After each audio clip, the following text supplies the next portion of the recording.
একদিন রাসূলুল্লাহ সাল্লাল্লাহু আলাইহি ওয়াসাল্লাম মসজিদের পাশ দিয়ে হেঁটে যাচ্ছেন, মসজিদে নববীর পাশ দিয়ে।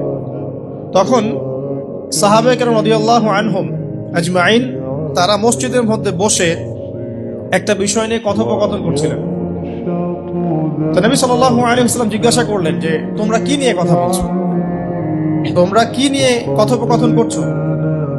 তখন সাহাবায়ে কেরাম রাদিয়াল্লাহু আনহুম তারা বলছেন যে আমরা কিয়ামতের আলামতগুলো নিয়ে কথা বলছিলাম। কি নিয়ে কথা বলছেন? কিয়ামতের আলামতগুলো নিয়ে সাহাবীরা কথা বলছেন। তো সাহাবীদের কিয়ামতের আলামত নিয়ে কথা বলার কি দরকার ছিল? তাদের সময় তো আর কিয়ামত হবে না।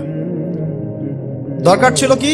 সচেতনতা। তারা ফিতনায় নিজেরা যেন না পড়ে যান, এই জন্য সতর্ক থাকতে চাইতেন। এই কারণেই ফিতনাময় পরিবেশ নিয়ে আলোচনা করতেন।